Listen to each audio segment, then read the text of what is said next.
If you lead a team of over 700 people, what skills would you need to bring to the table to help them collaborate effectively? In today's episode, we chat with Katrina Alcorn, General Manager of Design at IBM, about how she develops partnerships across her organization to resolve conflicts and get aligned.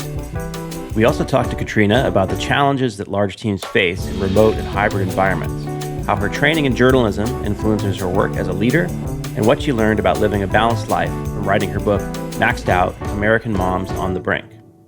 You may not have a team of 700, but you can still take away plenty of lessons from Katrina's experiences. Thanks for listening.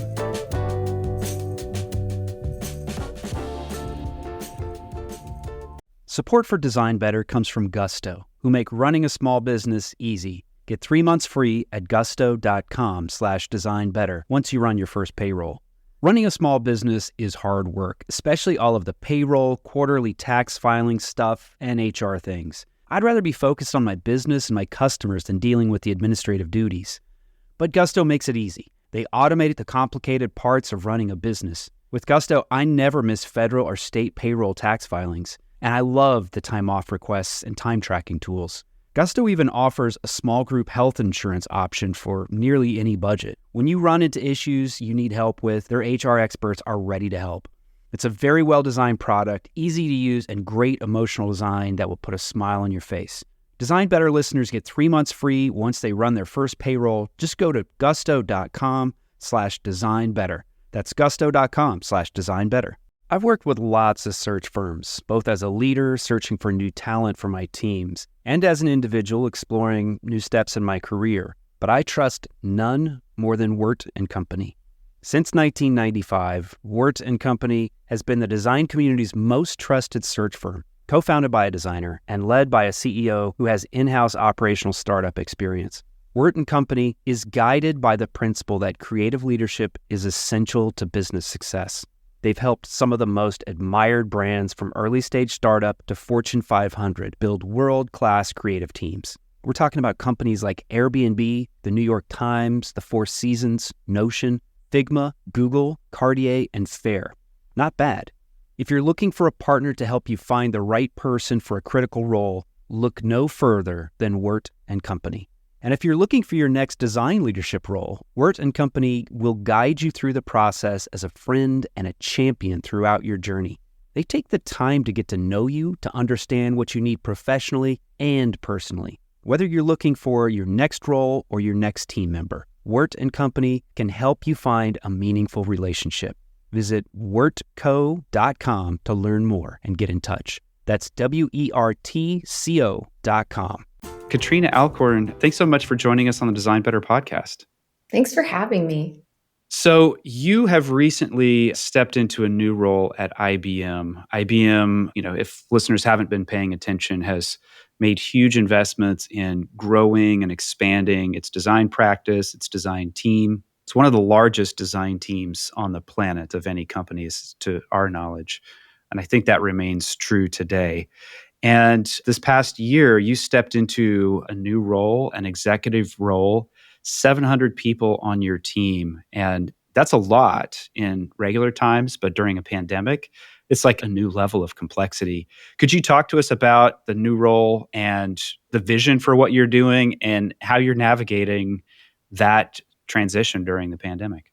Really, I'm wearing 2 hats in this role. So one hat is the 700 people on my team hat that you talked about, where I have all the product design teams, on my direct team. And we are very focused on how to improve our software products at IBM.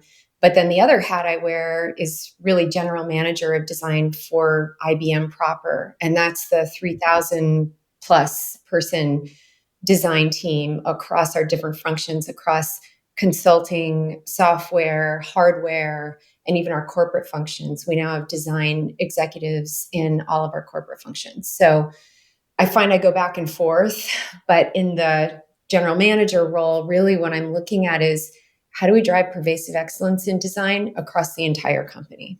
And, this is a business imperative. IBM is in the middle of a transition. We're establishing ourselves as a leader in emerging technology and hybrid cloud and AI technology. And our designers have a key role to play there. I would go so far as to say design can make or break our strategy because we're only as good as the products and services we put out in the market, and designers have a key role to play in that. Luckily, I was managing a big team in the pandemic. Before I stepped into this role at IBM, I was at another global software company, and we learned a lot about how to manage in a pandemic, how to manage through kind of, historic moments in sort of humanity around things that were happening around social justice and of course the pandemic and climate change and all these issues that were coming up. So that part actually has not been hard. I think as a leader, I am always looking for ways to make sure that people on my team feel heard, and that can happen. We have the technology, we can make that happen. There are lots of ways we make that happen now, even if we're not face to face. The challenge for me in taking on this role is we relocated when I took the role. I'd spent 20 years in the Bay Area in Silicon Valley. We moved, I'm now 5 minutes from the headquarters of IBM in Armonk, New York. And moving in a pandemic with a family is a whole different ball of wax. We needed to, buy furniture. We bought a bigger house, and it's just like one example, but shipping delays and, people not showing up and labor shortages, it's kind of made the move just a logistic challenge that I didn't expect, but we're getting through it. How old are your kids, Katrina? The youngest just started high school. And then I have one who is starting college now. And then I also have a stepdaughter who is back in the Bay Area. She's a young adult in San Francisco, has her own apartment. Yeah. So, that's a challenge too. I mean, moving a family, we had spent our whole family life in one house. So this is a big shift for everyone. And, when you're new to a job, to a community, you want to go out and meet people and we, establish new connections. But it's a challenge right now to do that with COVID numbers surging. You wrote a whole book about kind of balancing the challenges of family and a career, which I'm sure is filled with great advice. Did you find yourself like following that advice, or were there things just like, wow, did you have to rethink anything? And maybe you could just share some of the insights that you have both from your book, which is called Maxed Out: American Moms on the Brink, and as well as anything else that you've learned in the time in between. Yeah, that book and kind of the message of the book has become a key part of my leadership style and that kind of the point of view that I bring. So, in a nutshell, when my kids, who are now teenagers and young adults, when they were babies, I burned out at work. I did the thing that so many women, especially, but some men too, do, where you're growing in your career and you're growing in your family and you're trying to be all things to all people. And in some ways, this is a uniquely American problem where many of us find ourselves in a situation where we're supposed to do our jobs and put that first, as if we don't have families. But also the standards of parenting have just gone crazy in the last few decades. So on the other hand, we're supposed to raise our families as if we don't have jobs. Mothers now spend more time with their kids, fun fact, than they did in the 60s when most married women with children didn't work. So somehow we're trying to square a circle. We're trying to do something that's Herculean in effort. And it's not that it can't be done, but I think we often underplay just how impossible it can be sometimes, how these things can be in conflict. So anyway, I wrote about my personal experience because I felt like there's a lot of kind of academic or theoretical discussion about what's holding women back in their careers and, work-life balance. But it's a whole different thing to kind of dive into the messy, gritty reality of what it means day to day to try to make this work when it's not working. And for me, it was a real health issue. I mean, I had to stop working. Burnout was a real sort of manifested very physically for me. But in writing the book, I ended up talking to all kinds of women with very similar stories. And what I found is it was a very common experience. And so I felt like part of the importance of writing this story was kind of to break a taboo and talk about this isn't just like a fun joke that we make about, the impossibility of having it all. Like, this is real and it's affecting people's lives and it even affects our health. And my message to women was, if you're feeling maxed out, you're not alone and it doesn't have to be this way. There's a lot that we can do, especially in the workplace, to make our two parts of our lives more compatible. So kind of fast forward, I guess it's been 8 years since the book came out. And this is a big part of how I lead. This is a part of how I show up as a senior executive at a giant corporation. I feel like I have a responsibility to kind of carry that awareness of what people with families are dealing with and make sure that we create room for their humanity, for all of our humanity. Can you tell us a little bit more about that? Like, what are the practical, kind of tactical things that you employ in your leadership approach with your teams? And if you have stories of how your team has benefited from that perspective, that would be great to hear. So there's the standard things around flexibility and giving people autonomy over how and when they get their work done. And there's a lot that's been written on this. There's a management strategy called ROW that I'm a big fan of. It stands for results only work environments. And it benefits not just parents, but anyone who wants to have work life balance, where it's a management strategy. You're setting a clear bar, you have high standards, and you hold people accountable, but none of this babysitting about, what time did you come in the office or are you at your desk enough? It's not about that. So there's that set of things, but I'll give you a really specific example in the pandemic. So, there was this period in the early pandemic where we were all trying to figure out what's going on here. And in California, anyway, the schools shut down. And I think in most states they did. And daycare shut down. And somehow parents were supposed to keep logging in their 8+ hours a day and being productive and as if nothing was changing in their lives. And simultaneously, they're trying to Zoom school their kids. They're trying to provide daycare, which is any of us who have done that, that's a full-time job and it's skilled labor. So one of the things my company did at the time, this was before I was at IBM, is we offered this paid benefit. It was a part-time leave benefit for parents who needed that extra time to, support Zoom school or whatever. And it's great that we offered that benefit. But what I found when I started digging in was there were people on my team who didn't feel they could take it. Like I had some single moms on my team, and this is so common. I felt it back in the day when my kids were younger, but people just felt like they're cheating on their job if they take the time for their families. So I just tried to normalize that. When we would have our all hands, I would talk about this is a benefit and it's there for you to use it. And we want you to take care of yourself and we want you to take the long view and think about your health and prioritize your health, just like you prioritize the health of your family and your coworkers. So I think some of this is just about normalizing the experience that people have and letting it be okay to do the things they need to do to take care of themselves. Do you think that this sort of high pressure passage of history, people were already maxed out before the pandemic, as evidenced by your book that came out 8 years before, then the pandemic takes it up to 11. Do you think it will change the way that many companies and many leaders approach managing their teams or how we think about work? I think it has to. I mean, it's already happening. I can't count the number of executives who I've heard make statements about, I wasn't a fan of working from home. I didn't think we could trust our teams. And now I see, so I think the veil has been lifted.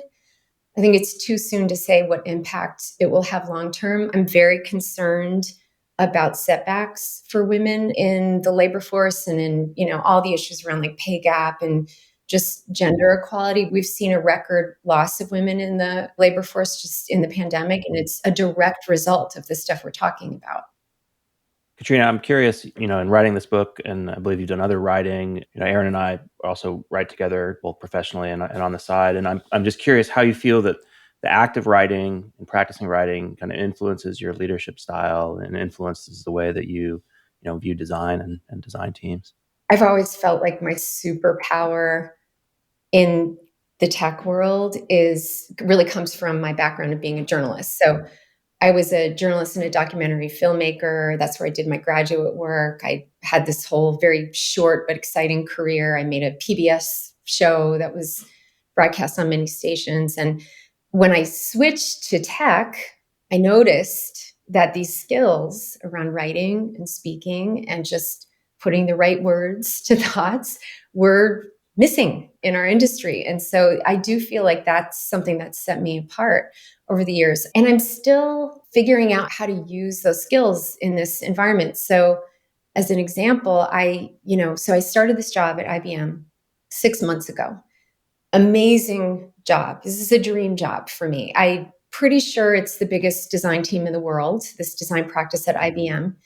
And I should say, my team also runs the enterprise design thinking program, which is really a model in the design industry for how you approach human-centered design at scale. So that's a program not just for our 3,000 designers, but for our 300,000 IBM employees, because everyone needs to think like a human-centered designer, right? This is what we're trying to do. So I started this job, in the pandemic. I got to meet my team for 1 week during that brief period before the Delta variant took over and then Omicron came. So I haven't had a lot of face-to-face with people. Now, normally, I would be using the same design thinking processes, in person, kind of collaborative, messy, get a bunch of Post-its on the wall, cycle through ideas together that I would use to designing anything. Right now, I'm designing design. I'm designing the next chapter of design with my team for IBM. But it was hard to do that because we're not face to face. So we could do some of that through, virtual whiteboarding and that kind of thing. But at some point, I just started writing. I'd done a lot of listening, a lot of learning, and I just started writing out my ideas and putting them in blog posts as a way to get feedback. After the second blog post, I think it was, my team came to me and they said, "Can you keep doing this? Can you just keep writing about the vision? Because when you write it down, it gives us time to think about it and then we can react to it. And this is a great way to innovate." So I feel like we invented this new process. I ended up writing a series of 5 blog posts that are on Medium. It provided the framework for the vision that we're now kind of formalizing in a presentation that I'll be giving very soon all over IBM. And it really kind of codifies what we're trying to do. Are those public posts that anybody can see on Medium, They or is it are, internal? yeah. Okay. Yeah, if you Google Katrina Alcorn on Medium, you'll find them. That's great. That's a very smart way of bringing people together. And at an executive level, that's sort of like that's the job. A big part of the job is helping people see a shared vision, buy in. Sometimes it's resolving disagreements and so forth, and just getting people to collaborate. And sometimes, that can be challenging. I wonder if, in your experience leading large organizations, like, how did you learn those skills? Your journalism background, storytelling background, surely that's a key part of it. But then there's also a bit of school of hard knocks, learn it on the job. Could you talk to us a little bit about how you learned these skills and what other skills besides storytelling do you employ to be successful? Yeah, I think you answered for me. It was the school of hard knocks. And, you talk with a lot of design leaders, so you probably see this, but most of us who rise the ranks into executive roles, most of us don't have MBAs. We didn't go to design leadership school. No one taught us how to manage a team. The first time I had to fire an employee, I literally broke out in hives all over my body. We learn by doing, but I've been doing it for a long time. And I think the thing that motivates me is I'm really interested in solving problems. In fact, I feel like that's a higher order of what I do than design. I feel like, my role as a writer, my role as a designer, my role as a mother, my role as a leader of a large team is really about kind of finding creative solutions to very hard problems. I don't know how you teach people that. I think experiential learning is the way. How about with disagreements within your team, or maybe even disagreements like with your peers in the executive suite? How do you navigate those situations? Yeah, those are tough. Part of the reason they're tough is that I think design is still not well understood. I go back to the importance of storytelling and of being very precise and clear and effective with our language, because I often find myself in a position where I'm assessing where my peers are at. And this isn't just at IBM, this is my whole career. And then trying to kind of meet them where they're at and help them see at the next level, here's what design can do for you. It's not just about fonts and colors. It's not just about making things pretty. There's a whole level of strategic advantage we can unlock if you will partner with us to do it. I've seen my share of conflict. You asked about conflict. And I think, what I've tried to do through my career is apply those skills that as designers we have, those empathy skills, to my stakeholders and partners to understand, maybe I'm sensing some hostility here, but let's get underneath that. Where is that coming from? What is it that you're afraid of? And then how can I address it at the root level and see if we can make common cause? Because at the end of the day, we usually have the same best interests at heart. At the end of the day, we want to make our company successful. We want our teams to be motivated and happy, and we want morale to be high, and we want to enjoy our jobs. Support for Design Better comes from Gusto, who make running a small business easy. Get 3 months free at gusto.com/designbetter once you run your first payroll. Running a small business is hard work, especially all of the payroll, quarterly tax filing stuff, and HR things. I'd rather be focused on my business and my customers than dealing with the administrative duties. But Gusto makes it easy. They automated the complicated parts of running a business. With Gusto, I never miss federal or state payroll tax filings, and I love the time off requests and time tracking tools. Gusto even offers a small group health insurance option for nearly any budget. When you run into issues you need help with, their HR experts are ready to help. It's a very well-designed product, easy to use, and great emotional design that will put a smile on your face. Design Better listeners get 3 months free once they run their first payroll. Just go to gusto.com/designbetter. That's gusto.com/designbetter. Support for Design Better comes from Factor, America's #1 ready-to-eat meal delivery. Design Better listeners can save 50% on their order at factormeals.com/designbetter50. Use the code designbetter50. You know what happens at my house when things get really busy? In the evenings, we turn to takeout, which can be expensive and it's not very good for our health. Lately, we're making a better choice at crunch time. We turn to Factor for chef-created, dietitian-approved meals that are ready to eat in just 2 minutes. We like the flexibility of Factor, too. You can change your order up every week with plans from 4 to 18 meals per week, or you can pause or reschedule your deliveries at any time. The meals are so tasty. My wife and I are huge fans, and I like their smoothies, too, which I find are perfect for a quick, healthy breakfast. Factor can help you eat well and feel good while focusing on your career and your family. Head to factormeals.com/designbetter50 and use the code designbetter50 to get 50% off your order. That's code designbetter50 at factormeals.com/designbetter50 to get half off your order. Support for Design Better comes from Uplift Desk, who help you work better and live healthier. Eli and I log a lot of hours at our desks, which can be detrimental to one's health if you're not paying attention to ergonomics. Uplift Desk offer high-quality, well-designed desks, chairs, and accessories to help you build an ergonomic workspace for home or work. Eli recently got a standing desk, and I got a human-scale Freedom chair. I've been dreaming about this chair for a long time, and I finally got one. I've already noticed a big change in my posture with this chair, and my body thanks me for it. Eli is logging a lot more hours standing than sitting these days, and he can make quick transitions with the flip of a switch. We love Uplift Desk, and we know that you will too. Design Better listeners can get a special deal by visiting upliftdesk.com and use the code DESIGNBETTER at checkout for 5% off your order. You'll get free shipping, free returns, and an industry-leading 15-year warranty. Go to upliftdesk.com, use code DESIGNBETTER, and get 5% off. Design a better workspace with Uplift Desk. As we've gone through this cycle from fully remote, back to the office, to hybrid, back to remote in some cases, there's going to be inevitably some challenges with collaboration. Have you seen the tools the designers, developers use to collaborate change as that work environment changes in any way, consolidate, or anything along those lines?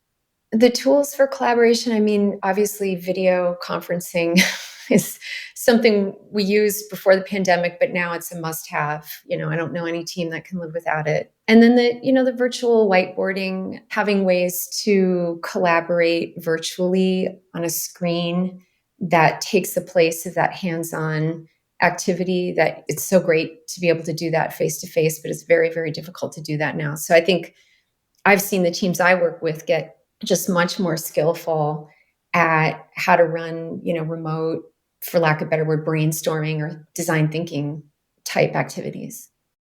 You spent time earlier in your career at agencies, places like Hot Studio, which probably not all of our listeners will know Hot Studio, but it's legendary. The folks who were there, Maria Giudice, whom we've spoken with in the past, people like Meredith Black were there. And you also were at Huge. Agencies tend to be places where, it's kind of like trial by fire. You talked about problem solving being something you're passionate about. If you want to learn to be a problem solver, an agency is a place to do that. Could you talk to us about your experience working at Hot and Huge and what it taught you that you use today? Yeah. Well, even before I worked at Hot, if we go way back in the archives, some folks in the Bay Area who are old enough will remember an agency called Phoenix Pop, which was also legendary in its day. And it was a agency that catered to startups. And of course, when the dot-com bust hit and all the startups ran out of money, Phoenix Pop got hit. But that was really my early training ground. And then, of course, I built and led the UX practice at Hot Studio. I was there for 6 years.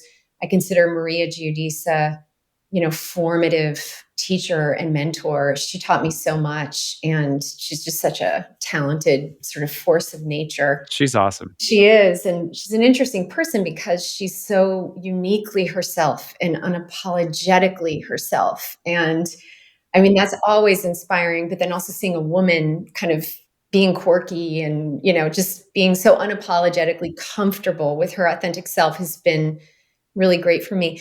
But you asked about agencies as a training ground. And I think the skills that I learned mostly from Phoenix Pop and Hot. I was at Huge very briefly, but I was just covering for their VP of UX when she was on maternity leave. That was just almost like a contract I did for a short period. But I really spent a lot of time in the other two. And it sort of goes back to what I learned in journalism too, the ability to very quickly assess a problem, articulate the problem, figure out what you need to know, what questions you need to get answers to solve the problem, and then solve it and show tangible progress and do it on a deadline. That is so powerful. I cannot underscore enough how powerful that is. And now, I went in-house, what was it, maybe 7 years ago, GE and then Autodesk, and now I'm at IBM. And I can see that. I can see that with our in-house designers, that there's an orientation, the people who have been consultants for some period of their career, there's a certain sort of confidence in driving a solution to deadline and a boldness that I think is really, really helpful to have. Can we dig into that transition? Because I think that's fascinating to go from these relatively small organizations where communication is fluid and easy, and you walk over to a person and get things sorted out very quickly. And then you go to GE and you go to Autodesk and you go to IBM. These are massive, massive corporations. How's communication different, as you transition into a larger organization? Yeah, it was a major culture change to go in-house. I think maybe one of the big shifts that I had to make was when you're a consultant in a small company, consulting to other companies, you're kind of center stage. You're on stage a lot. You're performing for a client. You're giving them confidence that you're the right company to solve this problem, and then you're getting their buy-in.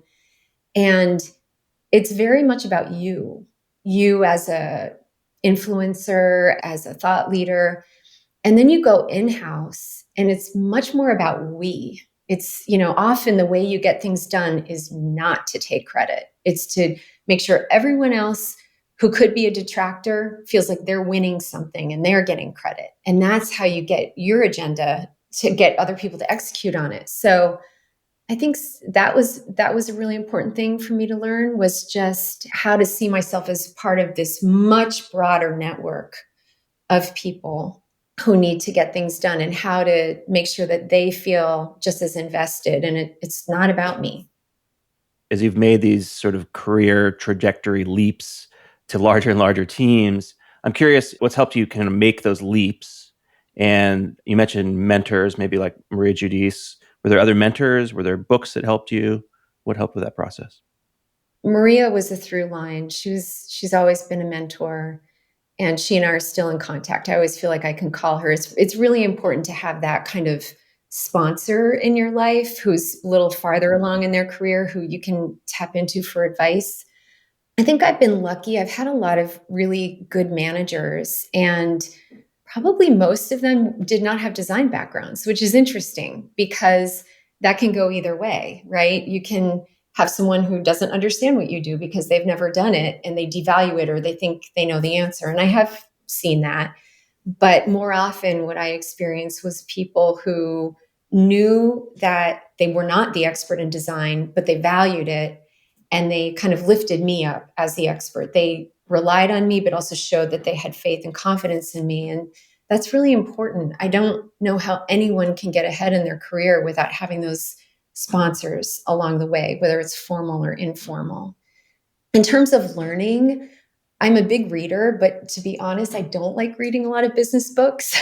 I think they're most of them aren't well written and often have an agenda behind them that's not interesting to me, to be honest. So I'm very picky, but I'm a big believer in learning by doing. And I'm pretty, I wouldn't say fearless, but I'm willing to proceed even with the fear. So I guess I'm bold, maybe not fearless, but I'm bold. I will try new things. I will get on the stage in front of 1,000 people. I will put myself out there, and I learn that way. And sometimes it's hard, but I've learned a lot by just trying and taking risks. You mentioned that you're a big reader. I'm curious, if you're not reading business books, are you reading other books that maybe inform your professional life?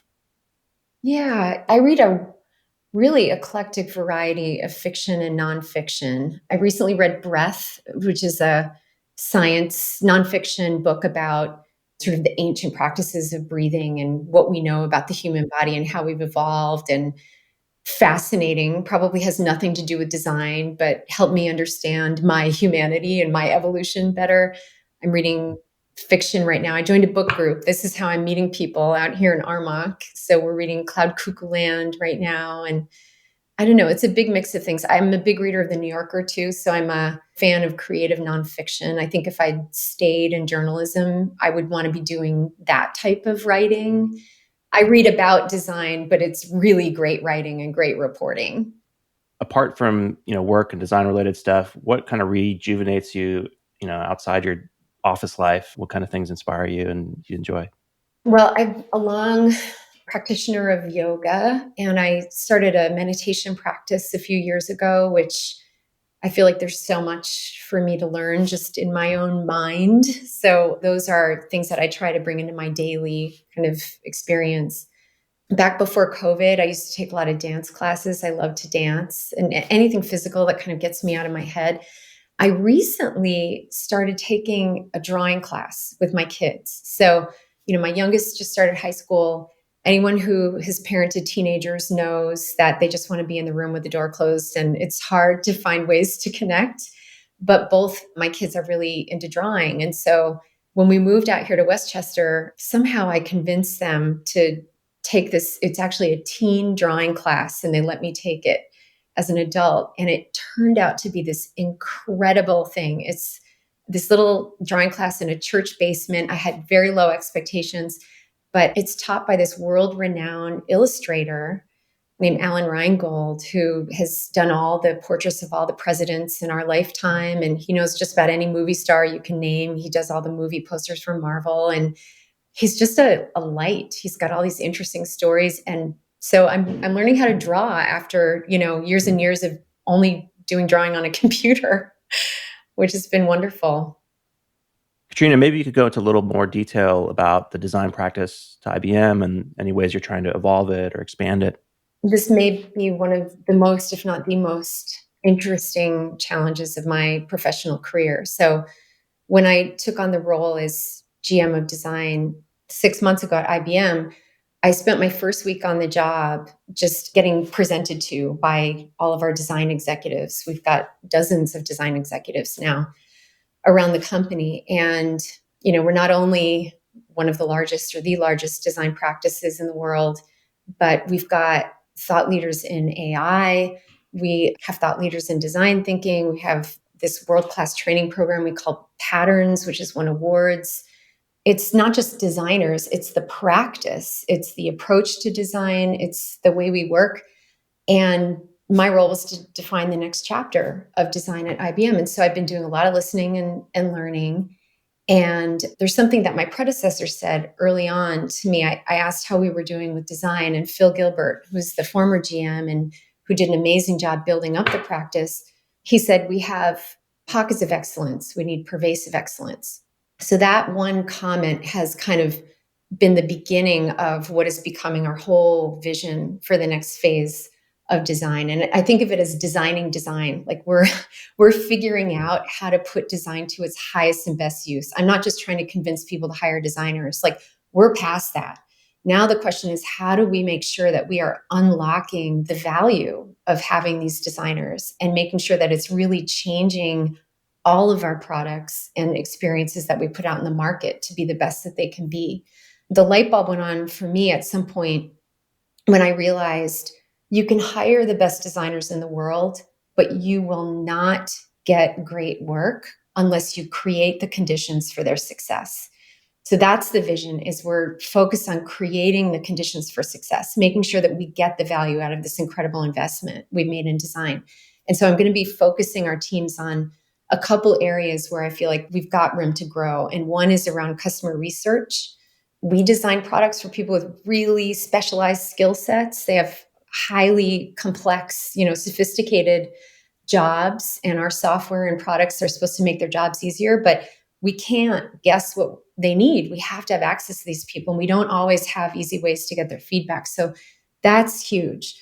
We're going to be doing a lot of work around research, a lot of work around teams, because designers cannot be effective if they only work with designers, right? We can design the best solution possible, but if we don't have the right partners and the right relationships with product managers and offering managers and developers and data scientists and even sales and marketing, then these ideas, they'll never see the light of day. So we're going to be really revitalizing all this great work we've done around enterprise design thinking. And it's really about activating our partners to be, joining us in creating these strong, high-performing teams.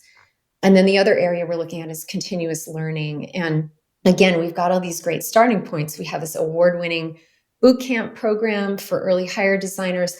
I want to expand that to include mid-career designers who are ready to move up in their career.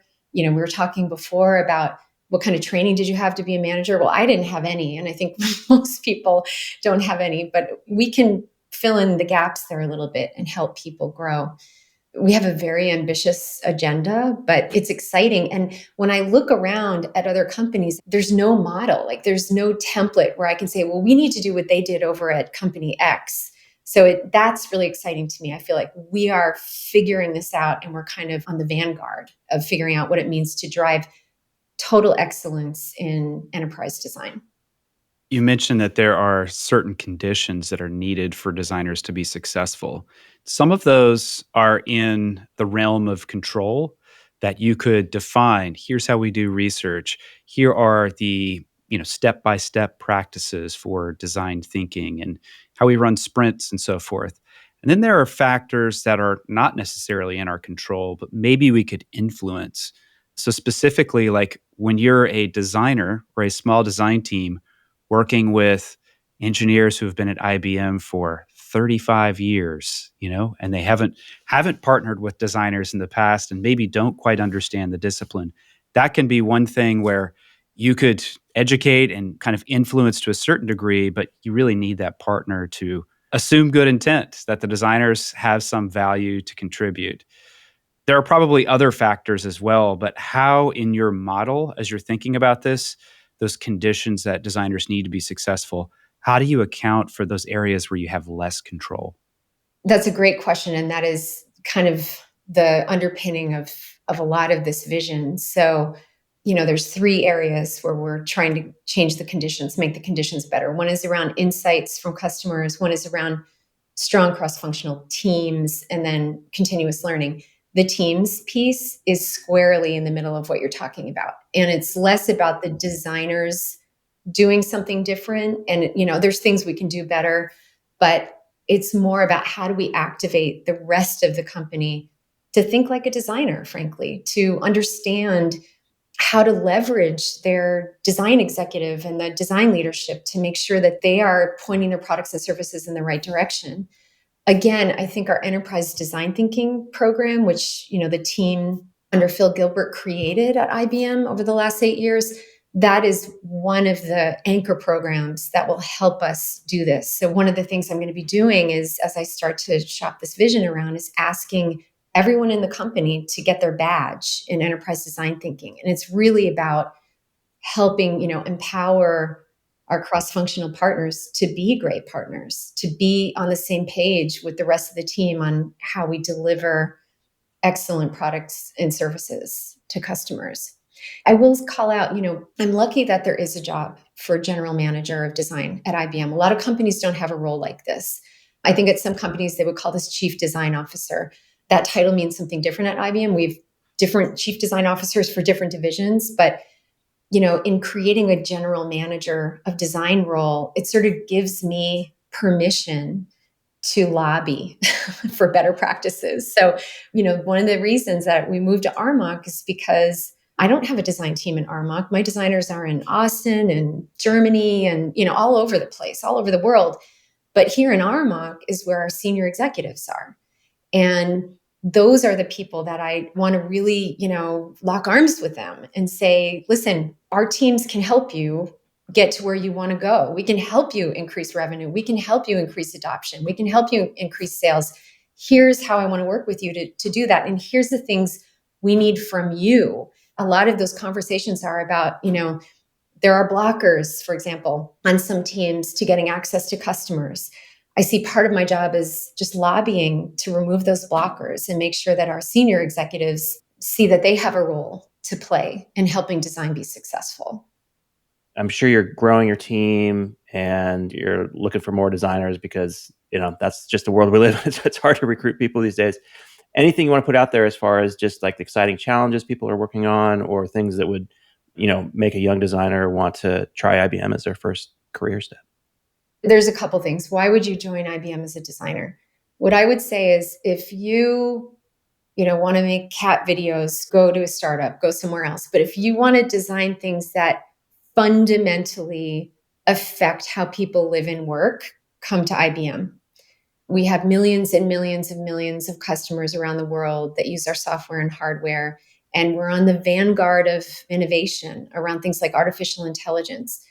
Another thing I would say is I've been really impressed with how IBM as a giant corporation really lives its values around fairness and equity.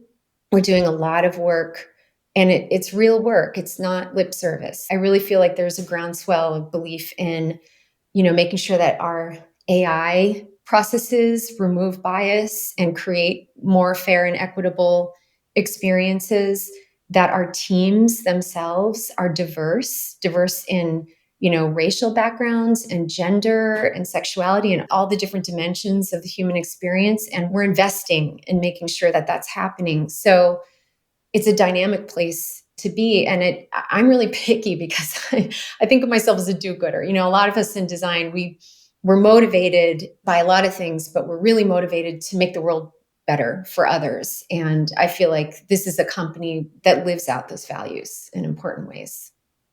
Katrina, are there any things you're watching, reading, or listening to that are particularly inspiring to you? Maybe not even professionally, but just have your mind engaged. Yeah.